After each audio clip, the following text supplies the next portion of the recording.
Good morning class. संस्कार classes Chirawa में आपका स्वागत है। जनरल साइंस की जो लास्ट क्लास गई थी हमारी सभी कॉम्पिटिटिव एग्जाम्स के लिए वेरी इंपॉर्टेंट क्लास थी, जिसमें हम आवर्त सारणी के बारे में पढ़ रहे थे। उसमें हमने डोबेराइनर और न्यूलैंड के बारे में कंप्लीट पढ़ लिया था। अब हमारे पास से आती है वर्ड आवर्त सारणी। आवर्ती सारणी या फिर इसी को हम इंग्लिश में बोलते हैं पीरियोडिक टेबल। पीरियोडिक टेबल या आवर्त सारणी की मैं बात करूं तो सबसे पहले आवर्त सारणी बनने से पहले भी हमने दो साइंटिस्टों के बारे में दो रूल्स पढ़े थे, जिसको त्रिक सिद्धांत बोला था, दूसरे को ऑक्टेव रूल मीन्स अष्टक नियम बोला था। अब क्या आता है कि सबसे पहले 1869 में, कब 1869 में एक साइंटिस्ट आए थे जिनका नाम क्या था, मेंडलीव। क्या था? मेंडलीव। मेंडलीव ने सर्वप्रथम एक वर्ड यूज किया था जिसका क्या नाम था, आवर्त सारणी। तो आवर्त सारणी को सबसे पहले किसने बताया था, मेंडलीव ने। कब बताया था? 1869 में। नेक्स्ट पॉइंट आता है कि आवर्त सारणी का जनक, क्या आवर्त सारणी का जनक किसे कहा जाता है? आवर्त सारणी का जनक कहा जाता है, किसे कहा जाता है? मेंडलीव। कि सबसे पहले आवर्त सारणी या पीरियोडिक टेबल किसने बनाई थी? मेंडलीव। अब हम सारणी के ऊपर आते हैं कि मेंडलीव ने क्या किया था। मेंडलीव ने, न्यूलैंड ने जैसे 56 एलिमेंट्स थे, तत्व थे, उनको असेंबल करने की कोशिश की थी अपने ऑक्टेव रूल के अकॉर्डिंग, अष्टक नियम के अनुसार। लेकिन मेंडलीव ने आते ही क्या किया कि उसको एक नाम दे दिया आवर्त सारणी। उसने क्या बनाए? वर्ग,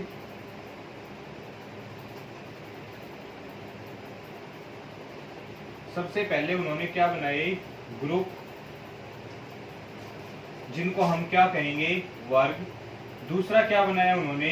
पीरियड्स, जिन्हें हम क्या कहेंगे? आवर्त। तो यदि मैं बात करूं सबसे पहले आवर्त सारणी में आवर्त और वर्ग मींस ग्रुप और पीरियड्स की संख्या, ग्रुप कितने थे?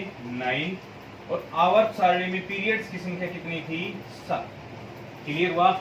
ये तो आपने पढ़ा भी होगा कि वर्ग की संख्या कितनी थी? 9, और पीरियड्स की संख्या कितनी थी? 7। लेकिन कैसे बताया उन्होंने वर्ग जितने थे वो थे 9 में से 1 से 8 तक, 1 से 8 तक उन्होंने रोमन भाषा का प्रयोग किया। रोमन भाषा की बात करूं तो ऐसे, और फिर क्या बनाया उन्होंने? 1 तक, और फिर 9वें वर्ग को उन्होंने 0 वर्ग बोला, 0 से डिनोट किया, शून्य वर्ग का रूप दिया। पॉइंट क्लियर हुआ कि मेंडलीव ने सबसे पहले आवर्त सारणी का नाम दिया, या फिर आवर्त सारणी का जनक किसे कहा जाता है? मेंडलीव को। मेंडलीव ने सबसे पहले आवर्त सारणी को नाम दिया। आवर्त सारणी बनाई किसने? मेंडलीव ने। कब बनाई? 1869 में। उसके बाद उन्होंने क्या बताया कि उन्होंने आवर्त सारणी में वर्ग और पीरियड्स बनाए। कैसे बनाए? जितनी भी खड़ी लाइंस होती हैं उनको इन्होंने किसका नाम दिया? वर्ग। और इन वर्ग की संख्या कितनी थी? 9। जितनी हुई पड़ी हुई या लेटी हुई रेखाएं थी उनको हम उनको क्या नाम दिया? पीरियड्स, या फिर क्या बताए? आवर्त। और उनकी संख्या कितनी थी? 7। अब उन्होंने क्या किया कि जितने भी तत्व वहां तक मौजूद थे उन सभी को उन्होंने उस वर्ग और पीरियड्स में डाले। बाकी जितने भी उनको ये लग रहा था कि इनकी खोज हो सकती है उनको उन्होंने किसके ऊपर डाला? खाली जगह छोड़ी। अब इसके बाद सबसे महत्वपूर्ण पार्ट हमारे पास आता है मेंडलीव का ही, कि मेंडलीव ने जो आवर्त सारणी बनाई थी वो किसके आधार पे बनाई थी? परमाणु भार के आधार पे। किस पे आधार पे बनाई थी? परमाणु भार, या फिर उसी को हम क्या बोलते हैं? Atomic mass. Atomic mass important याद रखना। आवर्त सारणी किसके आधार पे बनाई थी? Atomic mass. बिकॉज ये क्वेश्चन बहुत ज्यादा कंफ्यूजन करता है, बहुत ज्यादा स्टूडेंट्स इसको लेके रहते हैं कि परमाणु क्रमांक था, परमाणु भार था। तो उसको मैं आपको बता दूं कि परमाणु भार के आधार पे बताई थी। क्यों? क्योंकि उस तक परमाणु क्रमांक की तो खोज ही नहीं हुई थी। परमाणु क्रमांक की खोज 1913 में की थी। किसने की थी? हेनरी मोसले। उससे पहले परमाणु भार के आधार पे बनाई थी। आवर्त सारणी किसके आधार पे बनाई थी? परमाणु भार के आधार पे। और परमाणु भार का कौन सा क्रम रखा था उन्होंने? बढ़ता क्रम। परमाणु भार का बढ़ता क्रम के अनुसार उन्होंने आवर्त सारणी का निर्माण किया।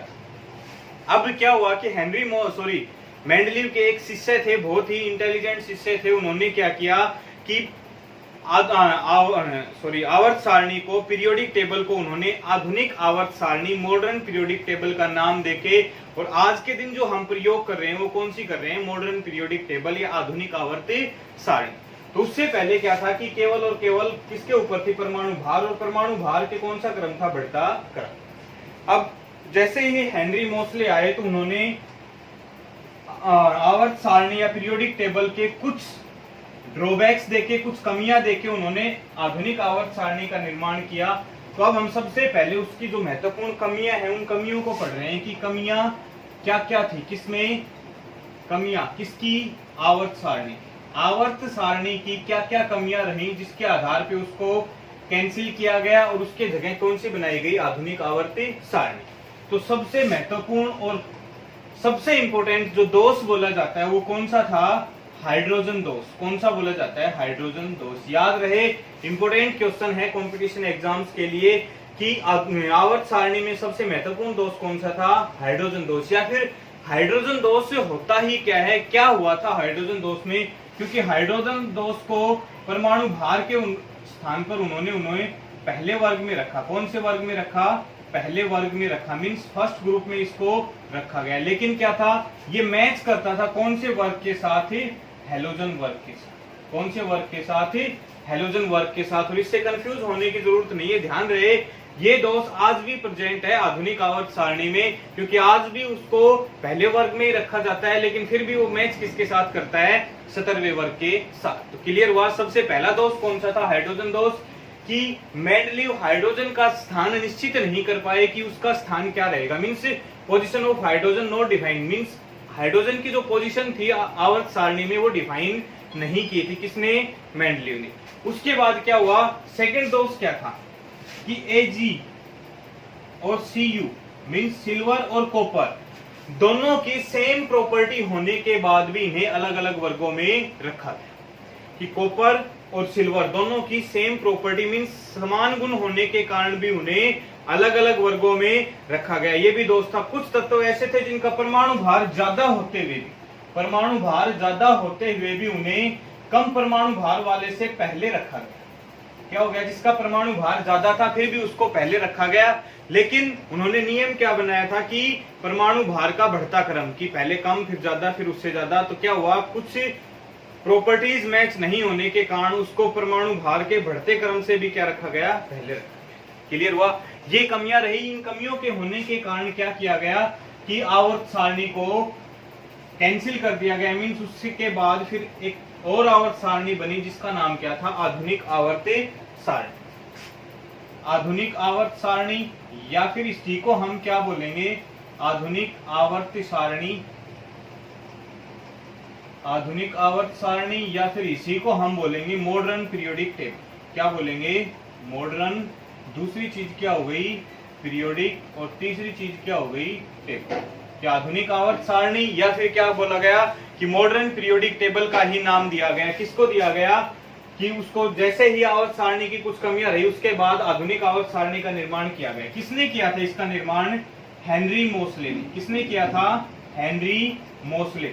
और हेनरी मोसले क्या हुआ करते थे, मेंडलीव के शिष्य हुआ करते थे, जिन्होंने कब निर्माण किया, 1913 में।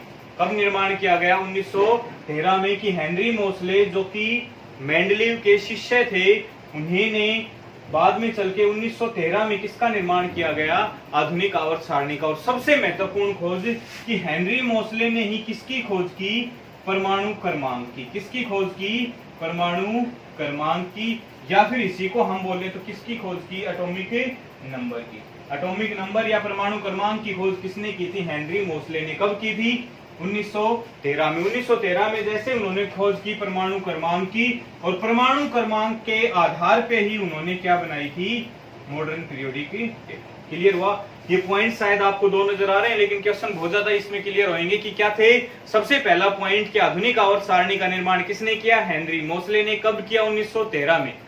जब भी हेनरी मोसले ने आधुनिक आवर्त सारणी का निर्माण किया, और किसके आधार पे किया गया, परमाणु क्रमांक पे, एटॉमिक नंबर पे। और एटॉमिक नंबर का कौन सा क्रम रखा उन्होंने, बढ़ता क्रम। एटॉमिक नंबर का कौन सा क्रम रखा, बढ़ता क्रम। और उस बढ़ते क्रम के अनुसार ही उन्होंने आधुनिक आवर्त सारणी का निर्माण किया। अब यदि क्वेश्चन आ जाए परमाणु क्रमांक की खोज किसने की? हेनरी मोसले ने। नेक्स्ट क्वेश्चन, आधुनिक आवर्त सारणी किसके ऊपर आधारित है? परमाणु क्रमांक पे। आवर्त सारणी किसके ऊपर आधारित है? परमाणु भार पे। दोनों के दोनों में कौन सा है? उसमें क्या था? परमाणु भार का बढ़ता क्रम, इसमें क्या था? परमाणु क्रमांक का बढ़ता क्रम। नेक्स्ट पॉइंट आते हैं, अब हम आधुनिक आवर्त सारणी में किसमें वर्ग या आवर्त में कुछ परिवर्तन हुआ? तो इसमें आवर्त की संख्या, आवर्त को इंग्लिश में बोलते हैं क्या? पीरियड्स। पीरियड्स की संख्या कितनी रही? 7। लेकिन वर्ग की संख्या क्या हो गई? चेंज हो गई। वर्ग मीन्स क्या बोलते हैं? ग्रुप। कितनी हो गई उसमें? 18। कौन सी कितने ग्रुप हो गए? 7। और इसमें क्या हो गए? 18। किस कैसे चले उसमें? 1 से 9 और फिर क्या चले? 9 से वापिस 1 और लास्ट वर्ग जो रह गया 18 वो कौन सा हो गया? 0 वर्ग। ध्यान रहे, शून्य वर्ग कौन सा वर्ग होता है? 0 वर्ग। क्लियर हुआ? यहाँ पे हम आधुनिक आवर्त सारणी में सबसे ज्यादा क्वेश्चन मीन्स तीनों साइंटिस्ट जो आए हैं, डोबेराइनर, न्यूलैंड और मेंडलीव, उनके सारे के सारे कंपटीशन क्वेश्चंस एक साइड रहेंगे और मॉडर्न पीरियोडिक टेबल के क्वेश्चंस बहुत ज्यादा बनेंगे, उनके एक तरफ रहेंगे। इसलिए ध्यान से समझेंगे। एक बार फिर से, आधुनिक आवर्त सारणी का निर्माण किसने किया? हेनरी मोसले ने। कब किया? 1913 में। किसके शिष्य थे वो? मेंडलीव के। उन्होंने आधुनिक आवर्त सारणी किसके आधार पे बनाई? परमाणु क्रमांक पे। परमाणु क्रमांक का कौन सा क्रम लिया उन्होंने? बढ़ता क्रम। और उस बढ़ते क्रम में आवर्त और वर्ग में क्या क्या परिवर्तन हुआ? आवर्त और पीरियड्स की संख्या 7 रही, जो कि आवर्त सारणी में भी 7 थी, 7 थी, और आधुनिक आवर्त सारणी में कितनी है? 7। वर्ग में की संख्या कितनी हो गई? 18। 1 से 9 और 9 से वापिस 1 चले तो उसके बाद क्या हो गया? 0 वर्ग। कौन सा वर्ग था हमारा? 18। नेक्स्ट पॉइंट, यदि हम यहाँ से देखें, इनको मैं रब कर रहा हूं, इसके बाद और क्वेश्चंस कर रहे हैं कि उन्होंने कुछ वर्ग के नाम दिए गए और उन्हीं नाम के कारण कई बार उनमें से क्वेश्चन पूछा गया। यदि मैं बात करूं कि उन्होंने प्रथम वर्ग, जो पहला वर्ग था, उसको क्या नाम दिया? क्षारीय धातु, अल्कली मेटल्स। क्या नाम दिया? क्षारीय धातु। दूसरा जो हमारा मेटल था, दूसरा वर्ग था, उस दूसरे वर्ग का क्या नाम दिया उन्होंने? दूसरे वर्ग का नाम दिया क्षारीय मृदा धातु, अल्कली अर्थ मेटल्स, क्षारीय मृदा धातु। तीसरा, फिर उन्होंने नाम दिया 17वें वर्ग को। कौन से वर्ग को? 17वें वर्ग को। 17वें वर्ग का नाम दिया उन्होंने, कौन सा नाम दिया? हैलोजन वर्ग। कौन सा नाम दिया? हैलोजन वर्ग। नेक्स्ट आता है हमारे पास 18वां वर्ग। कौन सा वर्ग? 18वां वर्ग। इसके उन्होंने कई नाम दे दिए। पहला, अक्रिय गैस, अक्रिय गैस। दूसरा, नोबल गैस, नोबल गैस। तीसरा पॉइंट, 0 वर्ग, अक्रिय वर्ग। ये नाम दिए गए उन्होंने। कौन से वर्ग के नाम है ये? 18वें वर्ग। 0 गैस। क्वेश्चंस, बहुत ज्यादा क्वेश्चंस पूछे गए हैं। 0 वर्ग कौन सा वर्ग होता है? 18वें वर्ग। अक्रिय वर्ग में कौन सी गैसें रखी गई? अक्रियाशील गैसें। नेक्स्ट पॉइंट, आधुनिक आवर्त सारणी में अक्रिय गैस, नोबल गैस, 0 वर्ग या फिर अक्रिय गैसों की संख्या कितनी है? कितनी है? 7।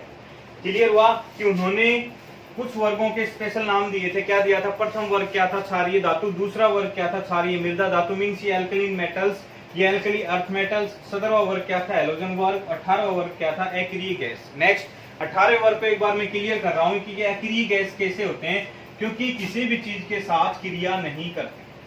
क्रिया नहीं करते मीन्स ये इनका ऑक्टेट जो होता है वो पूरा होता है। ना तो इनको इलेक्ट्रॉन्स किसी से लेने होते हैं, ना ही ये इसको इलेक्ट्रॉन्स किसी को देने होते हैं। केवल और केवल कहाँ पे रखते हैं ये कि किसी भी चीज, किसी भी दूसरे एलिमेंट्स के साथ कोई भी रिएक्शन करके कोई भी नया प्रोडक्ट नहीं बनाते। रीजन क्या होता है? जैसे हीलियम की बात करें तो हीलियम में एटॉमिक नंबर कितना होता है? 2। तो वो अपना